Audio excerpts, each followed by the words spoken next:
અત્યારે આપણે મોટા વરાછામાં મહાદેવ ભજીયા હાઉસની અંદર આવ્યા છે અને અહીંયાની મેઇન સ્પેશિયાલિટી છે ને તિરંગા પકોડા છે. ઓકે. આ તિરંગા પકોડા આખા સુરત, બરોડા, અમદાવાદ કોઈ જગ્યાએ તમને જોવા નહીં મળે. ઓકે. એમાં મેઇન માસ્ટરી. હા, એમાં આપણે ફેવરેટ, કારણ કે આ 35 વર્ષથી અમે ઘરે જ બનાવીએ છીએ. શું વાત છે.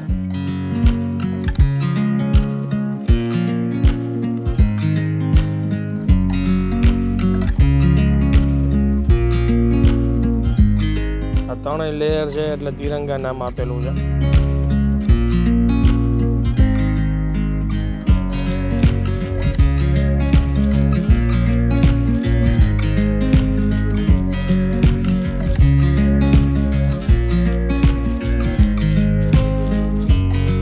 તો ફરી એકવાર તમારા માટે એક નવો વિડીયો લઈને આવી ગયો છું અને અત્યારે સુરતની ફૂડ સિરીઝ ચાલી રહી છે. ચેતનભાઈ મારી સાથે જોડાણા છે અને અત્યારે એક નવી વેરાયટી ખાવા માટે લઈ આવ્યા છે. કઈ જગ્યાએ આવ્યા છે સાહેબ? અત્યારે આપણે મોટા વરાછામાં મહાદેવ ભજીયા હાઉસની અંદર આવ્યા છે અને અહીંયાની મેઇન સ્પેશિયાલિટી છે ને તિરંગા પકોડા છે. ઓકે.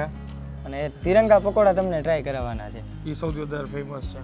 100%. ઓકે. અહીંયા બીજું શું શું મળે છે? બાકી ભજીયાની બધી જ વેરાયટી મળે. Okay. કુંભણિયા, મેથીના, પટ્ટી એ બધું તો મળે જ છે, ભરેલા ને બધું.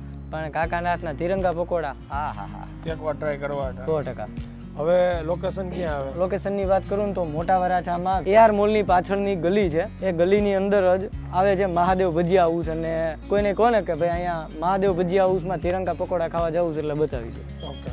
હવે આપણે જઈએ, ઓનરને મળીએ અને ફટાફટ ભજીયા અને પકોડા ટ્રાય કરીએ. ચાલો શરૂ કરીએ.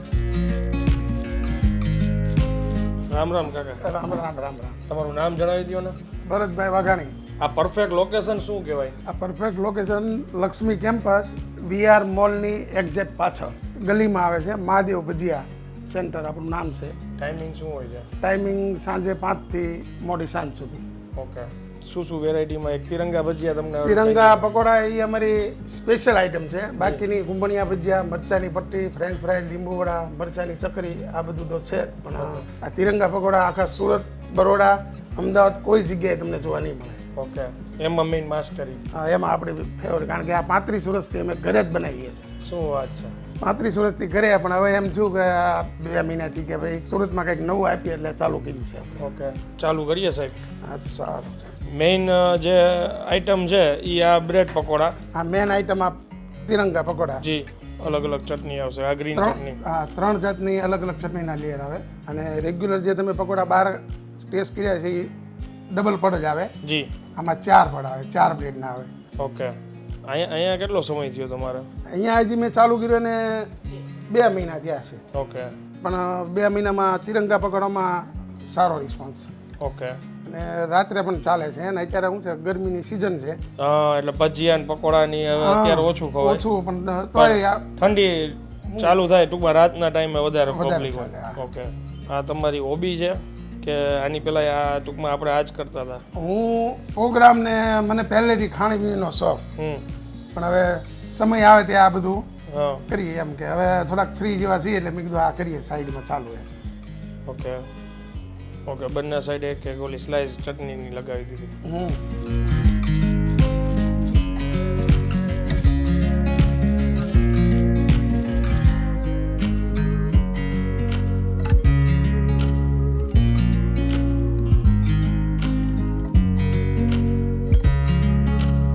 ભાઈ આવી ગયા હો પકોડા. જો તિરંગા શું કામ નામ લખેલું છે એનું કારણ તમે સમજી ગયા છો. આ ત્રણેય લેયર છે એટલે તિરંગા નામ આપેલું છે. બરાબર ને સાહેબ? 100%. તમે શું ખાવાનું વધારે પસંદ કરો પકોડા સિવાય? પકોડા છે, કાકાના હાથના કુંભણિયા, એમ. કારણ કે પોતે ગારિયાધર સાઈડના જ છે. એમ. એટલે કુંભણિયા તો એમનાય ફેમસ છે એમ. આમ તો વધારે મજા તો ચોમાસાની છે આ. 100%. પણ અમારા જેવા ફૂડીને ઘૂઘરા પકોડા ગમે ગમે તે તે હાલે. આમાં જો કઈ કલર બલર નહીં ખાવી નાની ચટણી છે. નેચરલ ચટણી જ છે. નેચરલ.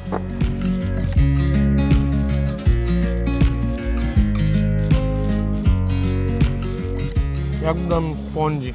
ટેસ્ટ ખરેખર બહુ સરસ છે. હું વિચારતો આ ચટણીઓને લીધે ટેસ્ટ પાછો મિસ ન થઈ જાય, પણ ટેસ્ટ છે જ. સેપરેટ ટેસ્ટ મળે. આ પકોડાની કિંમત છે 100 રૂપિયા. ક્વોન્ટિટી તમે જોઈ શકો છો. કોઈને હાફ ડીશ જોતી હોય ને તો હાફ પ્લેટ બી મળશે. એના 50 રૂપિયા કિંમત છે. બહુ સરસ. મેઇન તો અમારે શું છે કે કોઈ બી સ્ટ્રીટ ફૂડના શોખીન હોય એના માટે આવી ખૂણા ખાંચામાં જગ્યાઓ શોધવાનું અમારું કામ છે. પકોડા અને ભજીયા ખાવા માટે બેસ્ટ જગ્યા છે. રેગ્યુલર પકોડા બી મળે છે, ભજીયા બી મળે છે અને હાઈલી રિકમેન્ડ તિરંગા પકોડા છે. આ બાજુથી નીકળો તો 100% આ બાજુ વિઝિટ કરજો અને વિડીયો જો પસંદ આવ્યો તો બીજા લોકો સુધી શેર કરજો. કમેન્ટ કરીને જરૂરથી જણાવજો કે તમે કેવા પકોડા ખાવાનું પસંદ કરો છો, પનીરવાળા, રેગ્યુલરવાળા કે આ વિડીયો પસંદ આવ્યો હોય તો વિડીયોને એક લાઇક આપી દેજો. મળીએ જલ્દીથી નેક્સ્ટ વિડીયોમાં. ત્યાં સુધી જય હિન્દ, જય ભારત.